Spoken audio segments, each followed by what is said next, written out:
Not long ago, a 5-year-old girl, Harper, and her 3-year-old sister, Shauna, were facing a situation no child should ever have to go through. Their mom, caught in her own cycle of trauma, abuse, and self-destructive decision-making, was being incarcerated. And this meant that young Harper and Shauna were temporarily going into the foster care system. Thankfully, these two precious souls landed at Holston United Methodist Home for Children, where I'm blessed to serve as president. We placed Harper and Shauna with a foster mom who not only loved these little girls, but also built a trusting relationship with their mother. Once she was released from jail, this mom made a series of courageous choices, stepping away from friends and family who had negatively influenced her and establishing a new support system for her and her daughters. Caring for children involves caring for the people that they care about. That's what this foster mom understood, and the transformation this family has seen is just one of many testimonies to the life-changing power of foster care when it's done right and done from the heart. Our prayer is always that we can help children and adults overcome generations of dysfunction and pain.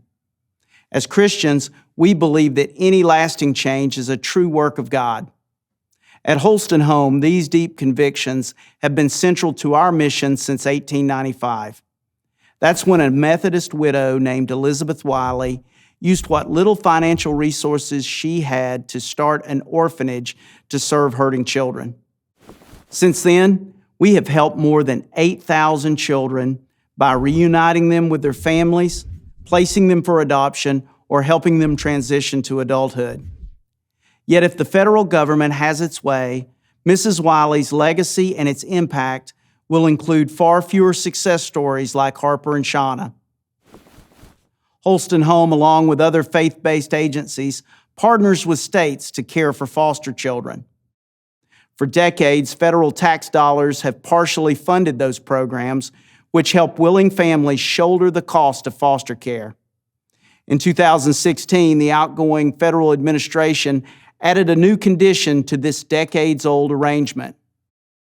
To continue in the program, agencies like ours were told we must violate our religious beliefs by placing children in homes that don't align with our faith. This would include non-Christian families, unmarried cohabitating couples, and same-sex couples. The next administration, before 2021, issued religious protections that allow agencies like ours to operate within our beliefs. But now, the new federal administration has stripped away those protections. That violates our God-given right to free religious exercise as guaranteed by the First Amendment. It also blatantly ignores the U.S. Supreme Court's recent ruling that upheld the rights of a faith-based foster care agency in Philadelphia to operate according to its convictions. At the end of the day, politicizing foster care and adoption makes it harder for children to find stable, permanent homes. That's a result none of us should accept. But it's inevitable when the government tries to force faith-based providers to check their beliefs at the door. Healthy and successful partnerships rely on agreed-upon goals. For the sake of the child involved, we believe in having proactive, front-end conversations with prospective foster and adoptive parents. We want to find alignment from the very beginning, and if we can't do that, we want to help those folks find an agency that may be a better fit. Finding other agencies is not hard to do. In Tennessee, for example, there are 6 other agencies for each one faith-based provider that operates like Holston Home. We recognize and respect the right of people to disagree with us and choose a different agency. But no one has the right to force us to change what we've believed and practiced for the past 126 years. That's what makes the new federal administration's insistence that we abandon our beliefs so troubling. With the help of Alliance Defending Freedom, we filed a federal lawsuit challenging this unconstitutional policy. It's vital that religious groups like ours remain free to continue placing at-risk children in loving Christian families.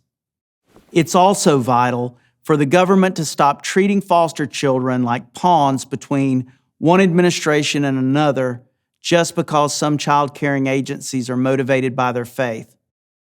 After all, it shouldn't be too much to ask that we make kids our first priority here in the land of the free.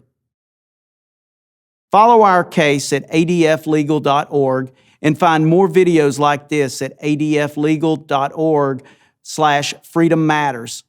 You can also subscribe to ADF on YouTube and follow them on Facebook today.